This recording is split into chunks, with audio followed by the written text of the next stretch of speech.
Bana bakatonda bwero mungi balamusako mwenna mu linnya la Mukama Yesu Kristo. Njagala okwebaza Katonda atukumya atulabiridde n'atuusa n'atwera n'akalonga ky'essomo gw'obulamu. Mwebaza olw'omukisa gw'atuwadde akawungeezi akaleero komawo ate era okubaako ebigambo etuyiga mu ngeri y'enjawulo. Njagala okwebaza Mukama olw'obudde bw'owaddeyo n'ebiseera okulaba ng'ebigambo bino biwulira ng'era obiyiga. Twebaza mikwano gyaffe aba Toronto, Uganda, SDA Church. Mwebale nnyo mwebale ddala olw'obuwagizi ne support okulaba nga gospel rally negenda maaso. Twebaza administration obukulembeze musumba waffe Nyende, njagala okwebaza Jemo akoze omulimu guno mu ngeri y'enjawulo so Mukama akuwa omukisa. Twebaza Mukama olw'ekiseera kino kyatuwadde kujja maaso ge baako ebigambo tuyiga. Leero ku makya twalaba era twetegereza ekibala ekyali mu muzungu kwe kulowooza nti osobola okukwatako ebiragiro 9 n'olekayo kimu ku bya Katonda. Naye twalabye nti si buli muntu agamba nti Mukama wange yagenda okuyingira obwakabaka obw'omu ggulu. Kya nsonga gwe n'akutegeera n'okumanya nti ebiragiro bya Katonda ne leero weebiri kubanga yabiwandiika n'engalo ye ziri mpisa ze amateeka gonna nga bwe gali 10 tobanga n'abakatonda balawendi tebeekola kifaananyi kyole tolayirira bwereere bigolo nakula sabiiti okudukuzanga kitawo ne nnyoko basanga bw'ekitiibwa ennaku zo zibeere nnyingi mu nsi Mukama gy'akuwa amateeka gano gonna tobanga toyendanga teweegombanga tolayiriranga gonna basebo n'bannyabo amateeka gano makulu nnyo ne mulamu waffe olunaku olwaleero so Mukama atuyita okubeera abaana bawulize abagenda okukwata ebiragiro bye nga bwe kiweesa erinnya ly'ekitiibwa. Lunaku olwaleero tukyali wansi w'omulamwa kugamba nti enkomerero eri wano kumpi oba kutiisatiisa.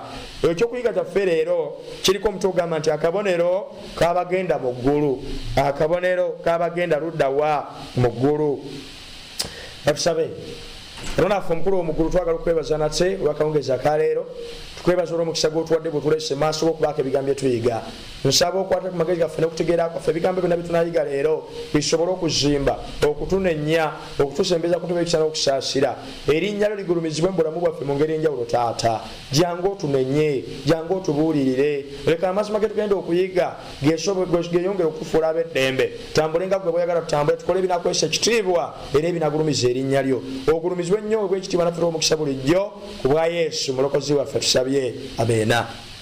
Bw'onaasoma mu kitabo kino ekyakubikkulira essula 14 kutandikira ku nnyirwa 6 Bayibuli egamba nendaba malayika omulala ng'abuuka mu bbanga ery'omu ggulu ng'alina enjiri ey'emirembe n'emirembe okutuulira abatuula ku nsi na buli ggwanga n'ekika n'olulimi n'abantu ng'ayogera n'eddoboozi ddene nti mutye Katonda mumuwe ekitiibwa kubanga ekiseera eky'omusango gwe kituuse mumusinze eyakola eggulu n'ensi ennyanja n'ensulo z'amazzi. Mu bigambo bino ebiri mu kubikkulirwa essula 14 tusangawo obubaka Mukama bw'atuwadde obw'okutwala eri ensi zonna obw'okubanga bubuulirwa buli muntu yenna gy'ali awulire era ategeere. Bwogerwako kubanga malayika alinga abututte naye ng'ekigambo angel oba malayika kiva mu kigambo eky'oluyona ne kitegeeza angelos kitegeeza omutume. Abantu Mukama atuwadde obubaka buno okubutwala eri ensi abantu bategeeze okutya Katonda okwata ebiragiro bye okumussamu ekitiibwa okutegeera nti ekiseera ky'omusango gwe kituuse ate era mu ngeri endala okusinza oyo eyatonda eggulu n'ensi. Njagala okutegeeza omwagalwa nti obubaka buno buli mu kubikwa essula 14 byebigambo Bayibuli byetegeeza byebigambo ebisembayo ensi byegenda okuwulira ebirabula abantu olw'okweteekateeka olw'okuma kwa Kristo omulundi ogwokubiri. Bw'onaasoma olunyiri olw'omunaana Bayibuli egamba ne malayika omulala owokubiri n'agoberera n'ayogera nti kigudde Babuloni ekinene ekyanywesa amawanga gonna ku mwenge gw'obusungu bw'obwenzi bwakyo. Bw'onaatunuulira olw'omwenda Bayibuli egamba ne malayika omulala owokusatu n'agoberera n'ayogera n'eddoboozi ddene nti omuntu yenna bw'asinza ensolo n'ekifaananyi kyayo era bw'akkiriza enkovu ku kyenyi kye oba ku mukono gwe oyo naye alinnywa ku mwenge gw'obusungu bwa Katonda ogufukibwa ogutatabuddwamu mazzi mu kikompe ky'obusungu bwe era alibonyaabonyezebwa mu muliro n'ekibiriiti mu maaso g'abamalayika abatukuvu ne mu maaso g'omwana gw'endiga. Ebigambo bino Buganda Mwenyinaza mpuliriza bye tusanga mu kubikkulirwa essula 14 by'ebigambo y'enjiri ey'ekiseera kino egwanya okuteekateeka abantu okuma kwa Kristo omulundi ogwokubiri. Bw'onaasoma kubikkulirwa essula 14 Bayibuli etegeeza nti ebigambo ebimaze okubuulirwa nga Bayibuli bw'ebinnyonnyodde okubikula essula 14 olunnya 14 tegeeza bulungi ddala nti n'alaba bibino bitugamba bwe biti kubikulira 14 Bayibuli egambye bweti. Bayibuli egamba ng'obubaka buno maze okubuulirwa ensi zonna ng'abantu bategedde okutya Katonda, bategedde okumussaamu ekitiibwa, bategedde n'ekiseera ky'omusango gwe kituuse, bategedde okumusinza eyatonda eggulu n'ensi. Wuliriza ebigambo bino mu 14. Bayibuli egamba nendaba era laba ekire ekyeru ne ku kire nendaba atuddeko era afaanana ng'omwana w'omuntu. Ayogera ku Yesu wano ng'alina ku mutwe gwe engule eya zaabu ne mukono gwe ekiwabwa eky'obuwogi. Ebigambo bino bitegeeza mwana mwennyinaza mpuliriza nti ebigambo bino nga bimaze okubuulirwa Yesu agenda kulabika ng'akomawo nga bwe yagenda agenda kukomawo ku nsi eno. Naye mulimu ekigambo kye njagala gwe nange tekeko amaanyi n'okutegeera. Tegeera omanye ti mu biseera bino ebikomerayo olutalo we luli olusemberayo ddala si lwa nuclear, si lwa chemical weapons, si lwa biological weapons, naye olutalo olusembayo njagadde otegeera omanye lugenda kubeera lwa kusinza. Malayika asooka gyavadde atukowoola tusinze yatonda eggulu n'ensi. Malayika owokusatu kyavudde agamba nti omuntu yenna bw'asinza ensolo n'ekifaananyi kyayo tagenda kubulwa ku kulega ku busungu bwa Katonda. Mu kitabo kino ekyakubikula essula 14 onyole 12 Bayibuli eyogera ku bantu abakwata ebiragiro bya Katonda agamba awo ewali okugumiikiriza kw'abatukuvu abakwata ebiragiro bya Katonda n'okukkiriza kwa Yesu. Omwagalwa njagadde otegeera omanye ti mu biseera bino ebisembayo ebiragiro bya Katonda, Katonda alina abantu aboogerwako nga bagenda kukwata ebiragiro bye. Katonda alina abantu abamusinza mazima ne mu mwoyo. Era abantu abo nga bagenda kuweebwa akabonero ku byenyi byabwe. Naye oluuyi luli abasinza ebitali bya Katonda, abakola ebyabwe, abakola ebyanyumira, abantu abagenda kufuna akabonero ku kyenyi kyabwe ne ku mukono gwabwe, obanga baagala obanga tebaagala, ebintu ebyo byakubeerawo. Kyenva njagala olunaku olwale gwe nange tegeere akabonero k'abantu abagenda mu ggulu ke kali luddawa. Bonna bosomyeko mu kubikkulira essula y'omusanvu olunya olwokubiri n'olwokusatu Bayibuli egamba naye ndaba malayika omulala ng'ava ebuvanjuba ng'alina akabonero ka Katonda omulamu ng'ayogerera waggulu n'eddoboozi ddene ng'agamba malayika abana abaaweebwa okwonoona ensi n'ennyanja ng'abagamba atya ng'abagamba nti ng'ayogera nti temwonoona nsi newankubadde ennyanja newankubadde emiti okutuusa lwe tulimala okuteeka akabonero ku baddu ba Katonda mu byenyi byabwe. Bayibuli etulaga mu biseera bino ebikomerayo ng'otalo olusembayo lwani gw'ogenda okusinza. Onaasinza Katonda, onaasinza Setaani. Era ng'abantu ba Katonda bafuna akabonero ku byenyi byabwe. Naye n'abantu ba Setaani mu ngeri endala ab'ensolo nga bagenda kufuna akabonero ku byenyi byabwe ne ku mikono gyabwe. Bayibuli etegeeza nti abantu ba Katonda bagenda kuteekebwako akabonero ku byenyi byabwe. Akabonero kano kagenda kubeera ku byenyi lwaki? Kubanga akabonero akasonga ku kusalawo kwabwe okwa judgment, empisa zaabwe, choice, okukkiriza, faith ne belief nakyo kye bakkirizaamu. Era mu ngeri y'enjawulo oluuyi luli Setaani naye agenda teeka akabonero ku byenyi by'abantu be abakkiriza okukwata amateeka ga Setaani okujembera aga Katonda. Naye era mu ngeri endala bajja n'okuwalirizibwa bwe banaaba tebakkiriza waakiri wajja kubawo okuwalirizibwa. Twagala tutegeere mukama mwenyeza mpuliriza bwe twogera ku kabonero ku kye bayita siiru. Pulezidenti w'eggwanga lino Uganda alina kye bayita siiru. Siiru eno erimu erinnya lye, erimu obukulu bwa woofiisi ye, erimu n'ettwale nti Uganda, erinnya lye Yoweri Kaguta Museveni, ofiisi ye pulezidenti, ekifo kyatwala ye Uganda. Era bw'ona atunuulira akabonero kano njagala otegeere omanye nti akabonero kano ak'omutonzi nako kooleka era koogera ku kikyali. Bw'onaasoma mu kubikula essula ey'okuna onyolo 11 Bayibuli egamba nti osaanidde ggwe Mukama waffe Katonda waffe okuweebwenga ekitiibwa n'ettendo n'obuyinza kubanga gwe wabitonda byonna era byabaawo lwa kusiima kwo era byatondebwa. Bayibuli etegeezezza okusinza eyatonda eggulu n'ensi. Bwe tunajja mu kitabo kino ekyalubereberye essula ey'okubiri eyogera ku kuwummula kwa Katonda kweyamula nga amaze okutonda ensi na buli kimu ekirimu. Olunaku olusooka ng'atonze ekitangaala, olunaku olwokubiri ng'ayawudde amazzi aga wansi n'aga waggulu, olutalo olwokusatu nga atonze ebimera olunaku olwokuna atonze enjuba, atonze omwezi, atonze emunyenye mu bwengula. Olunaku olwokutaano atonze atonze ebibuukira mu bbanga, atonze eby'omu mazzi. Olunaku olw'omukaaga atonze ebisolo, n'atonda n'omuntu. Byonna Bayibuli etegeeza luberebere essula esooka olwasatu mu olumu, Bayibuli egamba byonna nga biwedde okukola, Katonda n'alaba buli kyakoze era alaba nga kirungi nnyo. Ne buba akawungeezi ne buba enkya, olwo lwe lunaku olw'omukaaga nga biwedde byonna byali birungi. Naye ku lunaku olw'omusanvu luberebere essula ey'okubiri olunywa olusooka paka olwokusatu, Bayibuli egamba ne biggwa okukola eggulu n'ensi n'eggye lyabyo byonna nga biwedde okukola.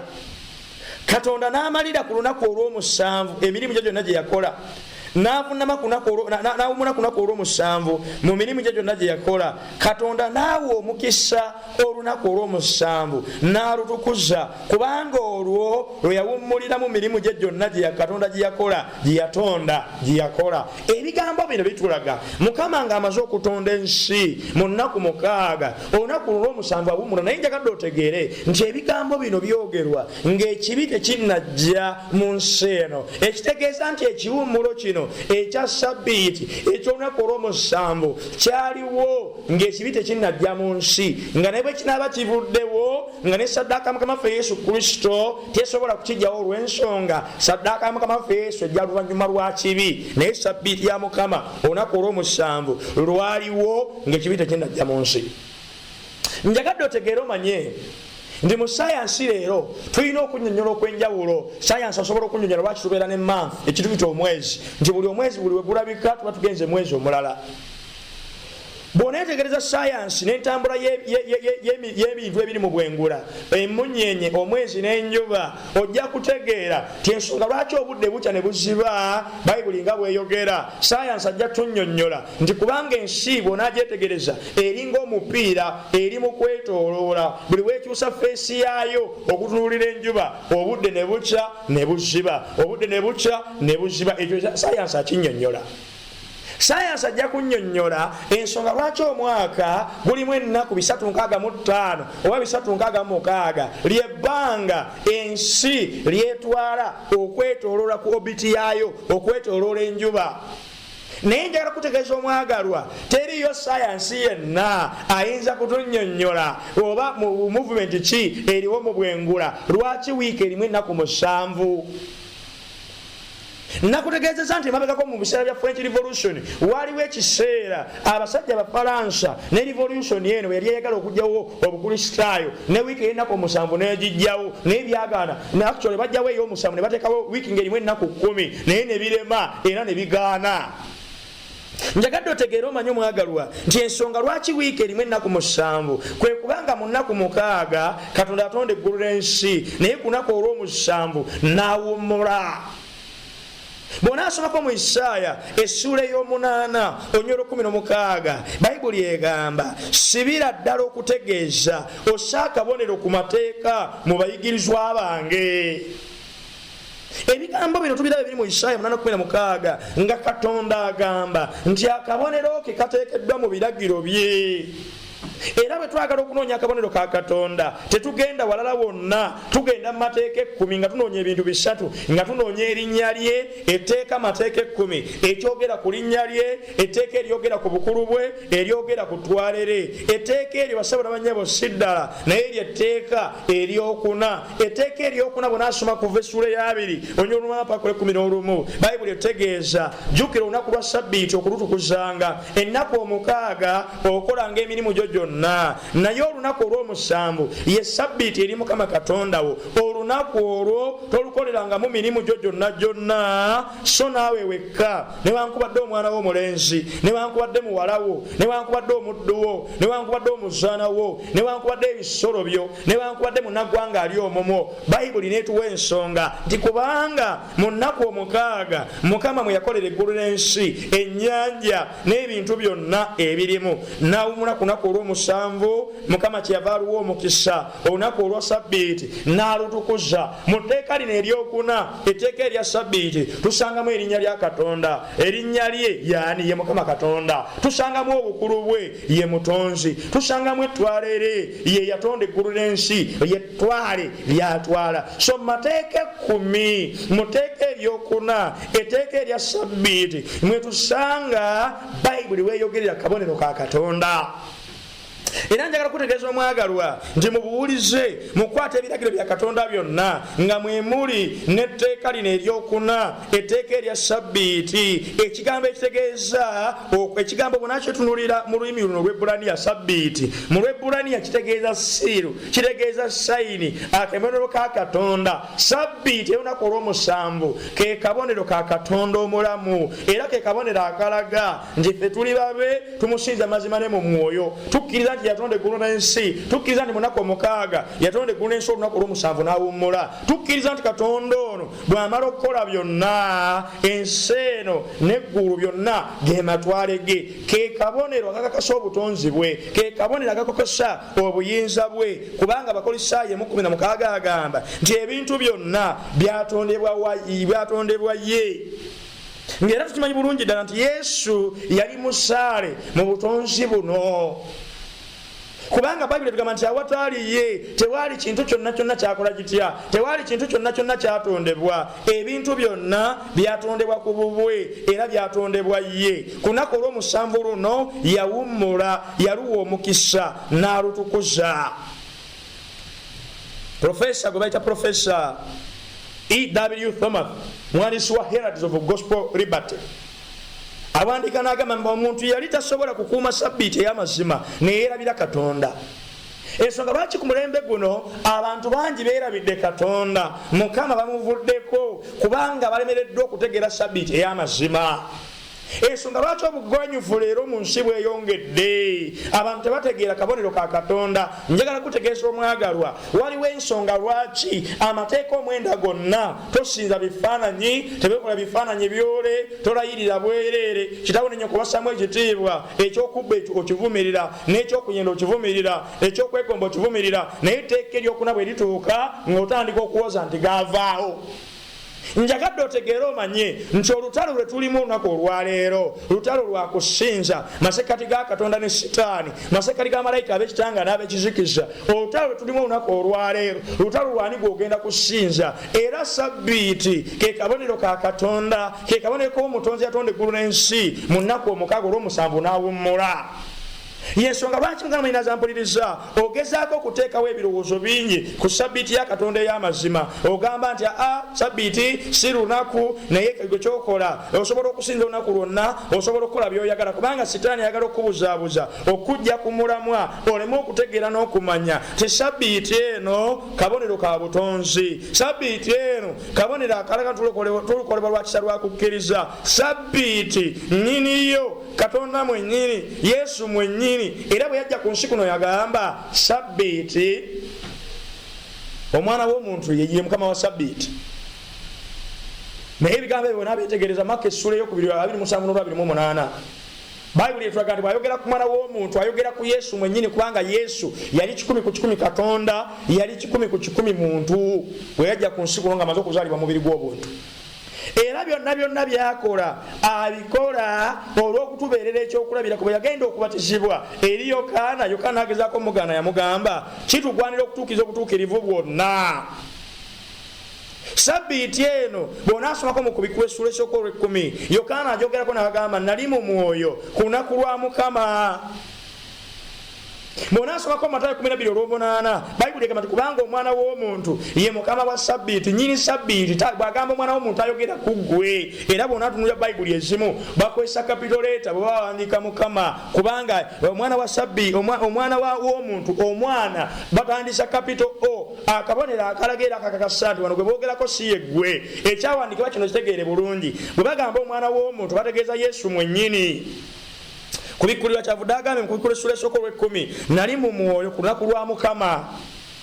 Marko 2:28 kyavudde agamba bwe kityo omwana w'omuntu ye mukama wa Sabbiiti. Bw'agamba omwana w'omuntu tayogera ku gwe, ayogera ku Yesu. Lwaki? Kubanga Yesu ye yatonda mu nnaku omukaaga, olw'omusanvu n'awummula.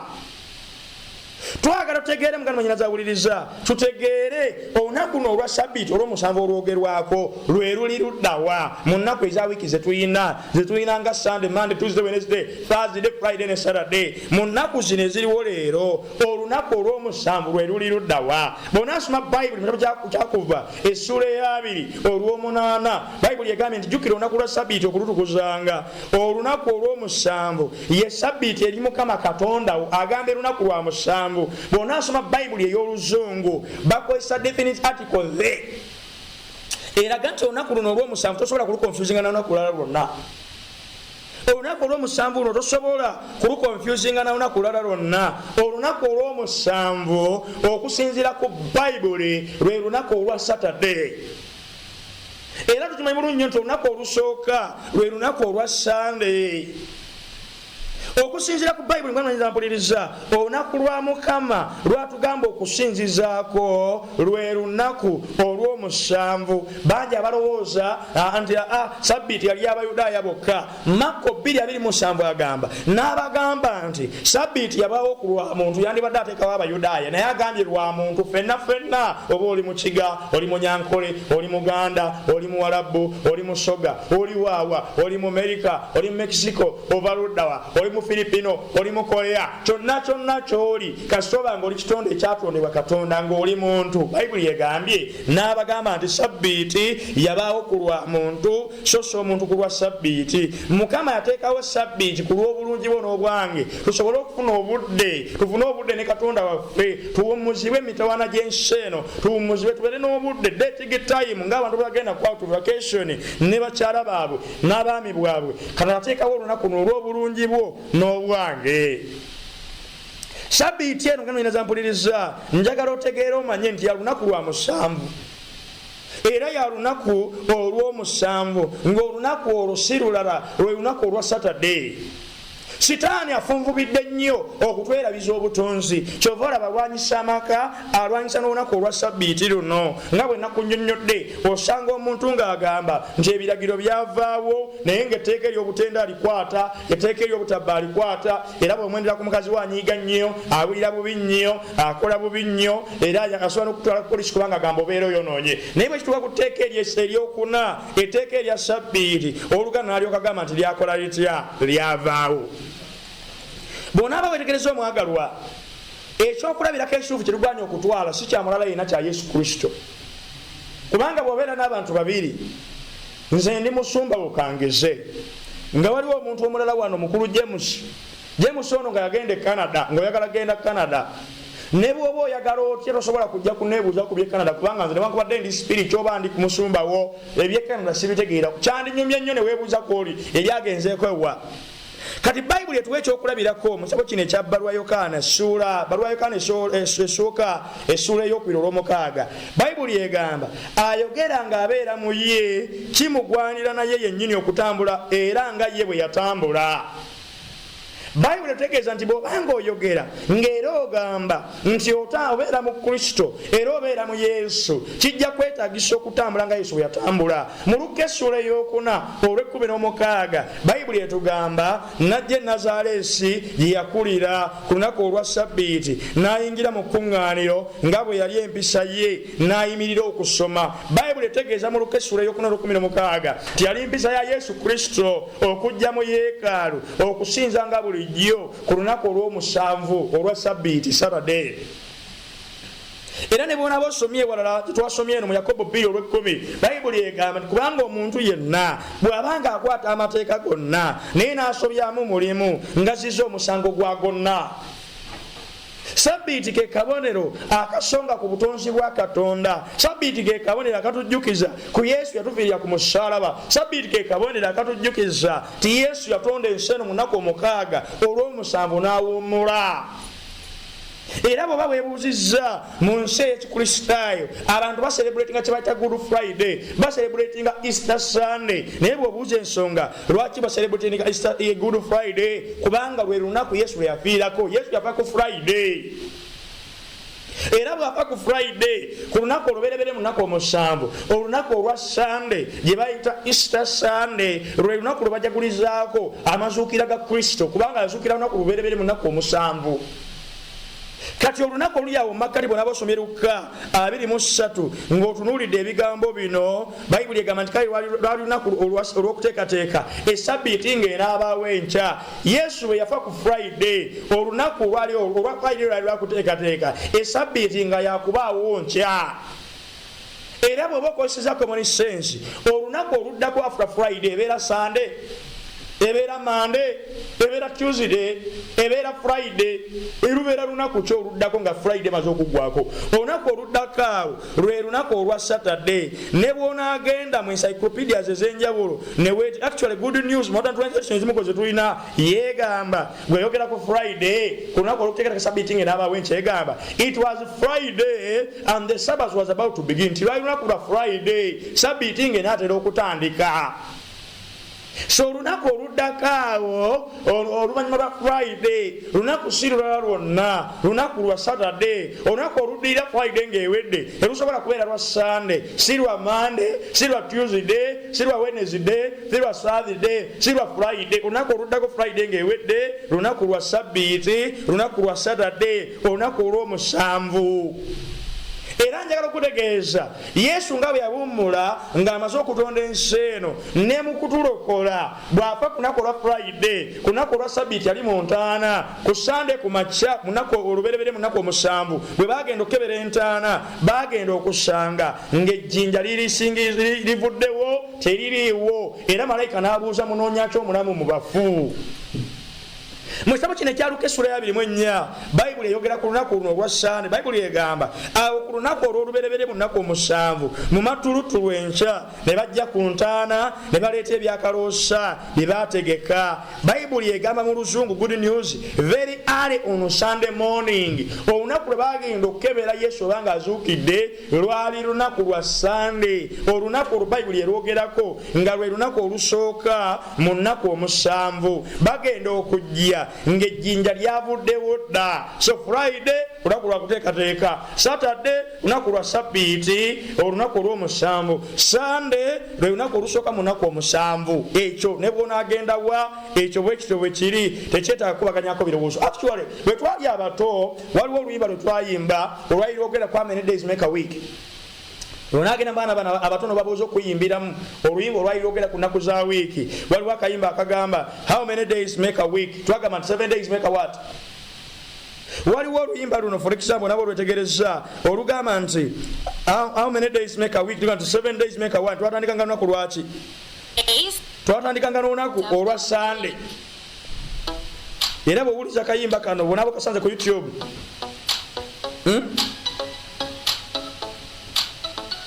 Say finger on your cheek, on your cheek. Who did it? Finger on your cheek, on your cheek.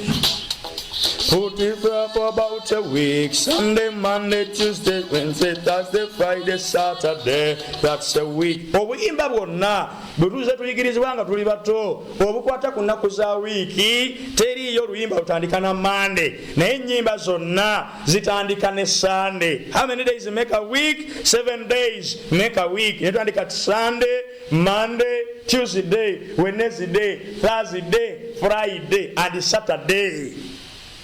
Abantu bangi bagamba bonaba owetegereza mwaka 1592 omwezi guno gwa Oktoba bayina endowooza nti oba oli awo mu ngeri mu bendala Sabbiiti yakyusibwa olwa kalenda empya yajjawo. Naye ojja kukitegeera ojja kukimanya nti kalenda eyali enkadde gye baali bavaako eya Julian tulyoke tugende ya Gregorian mwaka 1582 kyakyusa bukyusa ennaku z'omwezi Thursday zaali ennaku z'omwezi 4, Friday yasigalawo nga bwe yali ne bagiyita 15. Kitegeeza n'okukyusa kwa kalenda tekwakyusa lunaku lwa musanvu olwa Sabbiiti ey'amazima. Bw'onaasoma Bayibuli yo ng'oli mwesigwa ojja kukitegeera kukitegeera era ojja kukizuula nti sabbiiti ya lunaku lwa Saturday. Bw'onaasoma dictionary oba encyclopedia, sabbiiti ennyonnyolwa si sabbiiti ya lunaku lwa musanvu Saturday. Bw'onaasoma kalenda yo entuufu va ku zino ezitali kubanga zikolebwa abantu abalina ebirowoozo nga balowooza nti Monday lwe lusooka, naye sabbiiti ey'amazima, kalenda eyaddala etandika n'olunaku olwa Sunday bwebanga si yakuwabya. Bw'onaagenda mu Buyudaaya leero kubanga sabbiiti emu gye bakyakwata ne Yesu gye yakwata, ojja kukitegeera ti sabbiiti ey'amazima weewaawo ya lunaku lwa musanvu Saturday. Ennimi z'ensi bw'oneetegeeza ennimi ezisukka mu 100 ojja kukitegeera, ojja kukimanya ti sabbiiti y'amazima eya Katonda. Era katuvutekeza mu bunatu n'olulimi Oluyonaani, olunaku olw'omusanvu baluyita Sabaton, olutegeeza Sabbath.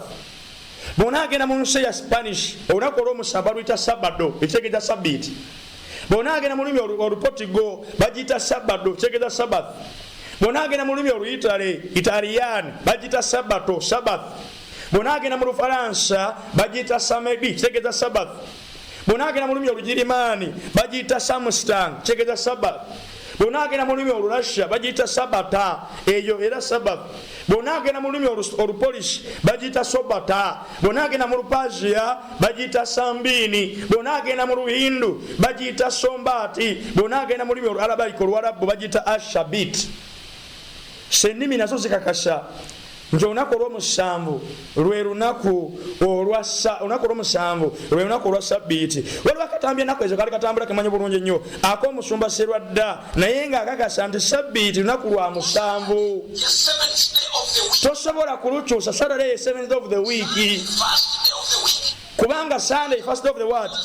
Bw'oneeyongerayo n'okende wa bugingo omusumba walokole naye ayongera okakasa nti ekituufu kiri nti Saturday lwe lunaku olw'omusanvu. Ekyo tekyetaaga n'omwana wa Pio mwakimanyi n'omwana wa Pittu, naye omulaba atulumbye nnyo mu birowoozo, ayogala twerabiza Katonda kyavudde atulowoozesa nti Monday lwe lunaku olusooka,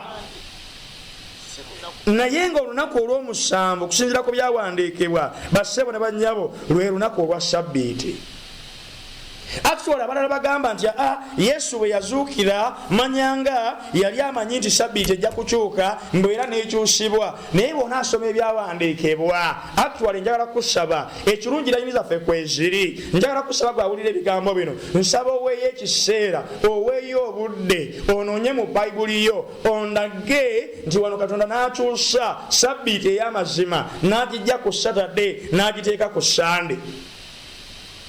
Bw'onaaba onoonyeza bye nkugambye kalenda, encyclopedia, dictionary, bw'onaagenda mu Bayibuli, bw'onaagenda e Buyudaaya ne mu nnimi ez'enjawulo ze nkusomedde, ojja kukitegeera ti olunaku olw'omusanvu olwa sabbiiti lunaku lwa Saturday. Mu kitabo kino eky'Amatayo Sura 24 olunyiri olwabiri Yesu agamba mu nnabbi bwe yayogera ng'ayogera ku kuzikirizibwa kwa Yerusaalemi n'enkomerero y'ensi, ayogera ebigambo bino ng'ayogera abayigirizwa bagamba nti nammwe musabe ekidduko kyammwe kireme okubaawo mu biro eby'empewo newankubadde ku sabbiiti. Obunnabbi buno bw'okuzikirizibwa kwa Yerusaalemi bwaliwo mu mwaka AD 70. Yesu obuweereza bwe abukomekereza mu AD 31 kubanga yaweereza emyaka 3 n'ekitundu, yalika mu AD 27 ng'amaze okubatizibwa nga n'emyaka 3.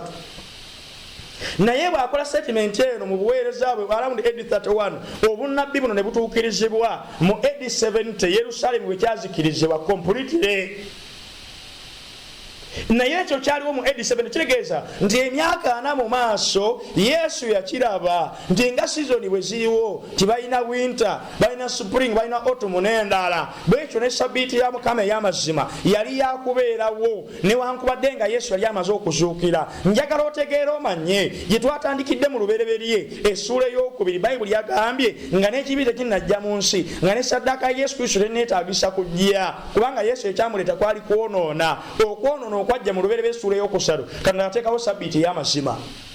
Bw'onaasomako mu kitabo kino ekya Isaaya 66 olunyiri olw'22 Bayibuli etusiigira ekifaananyi n'etulaga bwe bigenda okubeera mu nsi empya ne mu ggulu erijja. Isaaya 66 olunyiri olw'22 n'olw'23 Bayibuli eyogera ebigambo bino ng'eyogera ku bulamu obwo. Bayibuli egamba bwe, Bayibuli egamba tikubanga eggulu erijja n'ensi empya bye ndikola bwe birisigala mu maaso gange, bw'ayogera Mukama, bwe bityo bwe birisigala ezzadde lyammwe n'erinnya lyammwe. Awo olulituuka okuva ku mwezi okutuuka ku mwezi n'okuva ku sabbiiti okutuuka ku sabbiiti bonna abalina omubiri banajjanga okunsinza mu maaso gange bw'ayogera Mukama Katonda. Muganda manyina zampuliriza Bayibuli tukakasa n'etulaga sabbiiti ya Katonda ey'amazima eya Saturday yakubaawo ne mu nsi empya. Sabbiiti ekyukangako. Bw'onaasomako mu Bebulaniya essula ya 4 olunyiriri olwokuna n'olwomwenda Bayibuli eyogera ebigambo bino egamba bweti. Bebulaniya 4 agamba nti kubanga waliwo bw'ayogerera ku lunaku olw'omusanvu bw'ati nti Katonda n'awummulira ku lunaku olw'omusanvu mu mirimu gye gyonna. Olw'omwenda agamba kale wakyasigaddeyo ekiwummulo kya sabbiiti eri abantu ba Katonda. Njagala kutegeeza omwagalwa bw'obanga okimanyi nti oli muntu wa Katonda, Katonda akukoola era akuyita ewandiisa ebiragiro bye ku mutima gwo akuyita okukwata sabbiiti ey'amazima. Sabbiiti eyo ya Saturday olunaku olw'omusanvu era nga kabonero ka Katonda okusinziira ku Isaaya 8:16 ke kabonero akatonda akasonga ku bukumanyi bw'obutonzi bwe, ke kabonero akasonga ku bulokozi bw'atuwa. Tulokolwa lwa kukkiriza, twalokolwa lwa kisa lwa kukkiriza. Sabbiiti ke kabonero akalaga nti Katonda yatulokola, kabonero akasonga nti gwe nange tuli bantu ba Katonda. Njagadde ojjukire otegeera omanye nti olutalo lwe tulimu lwa kusinza Sitaani kyavudde afuba ng'ebintu bino newankubadde n'okuva mu bibiina ebyawansi tuzze tubisoma newankubadde mu Bayibuli nga mwebiri. Ensonga lwaki oyinza okwewuunya nti bulijjo Saturday lunaku lwa musanvu waliwo n'abasaba ku lunaku olwa Saturday. Sitaani ayagala kwerabiza bantu bintu bino bya mazima. Amateeka gonna omwendo ogakwata naye etteeka eryokuna bw'olituukako ng'olowooza nti byavaawo. Naye njagala kutegeeza sabbiiti ya Katonda ey'amazima ekyaliwo n'okutuusa olunaku olwaleero. Olunaku olw'enkya tugenda kukomawo, tugenda kwetegereza Sande abangi basinzaako abangi leero yo yavaawa. Christmas, Easter byava luddawa? Bw'obanga gy'oli mukanoonyereza mwagalwa nga wandiyagadde okusigala era okubeera omwana wa Katonda omuwulize agenda okuteekebwa akabonero ka Katonda, akabonero k'abagenda mu ggulu, akabonero akakakasa nti Katonda ye mutonzi yatonda eggulu n'ensi na buli kimu ekirimu. Bw'obanga gy'oli eyo njagala okusaba wonna w'osinziira weewombeke tuweeyo essaala olw'okweyonga mu maaso ga Mukama. Katusabe. Katonda affe omukulu w'omuggulu twagala okwebaza nate olw'akawungeezi ka leero.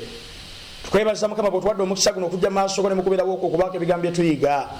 Nkwebaza nnyo Mukama kubanga otuwadde omukisa guno okubanga weetuli mu ngeri ey'enjawulo. Nsaba nga nkwegayirira kwata ku magezi gaffe n'okutegeera kwaffe ebigambo bino bye tuyize leka tweyongere okubifumiitirizaako. Leka Mukama tusobole okutambulira mu mazima ne mu mwoyo kubanga oyagala abakusinza mu mazima ne mu mwoyo. Leka tubeere abantu abafaanana bwe batyo, tuweeyo obulamu bwaffe gy'oli osobole okubufuga. Obeere Mukama w'obulamu bwaffe, obeere omukulembeze w'obulamu bwaffe Mukama. Nsaba akabonero ka sabbiiti nga bwe watonda mu nnaku 6 olw'omusanvu n'owummula leka kabeere akabonero kaffe nga bwe watuyigiriza Mukama nti eri abo bakwagala ebiragiro byo tebisobola kuba zitoowerera. Saba omuddu ono omuzanawo abadde amanyi ebbanga lyonna nti akuweereza era ng'amanyi nti muntu wo n'olunaku olwaleero omuwa obusobozi n'amaanyi kubanga alokoleddwa era yakukkiriza ne sabbiiti etteeka eryokuna lifuuke etteeka lyagenda okukwata era lyagenda okutambuliramu nga tukuza sabbiiti ey'amazima ng'atambula nga Bayibuli bweyigiriza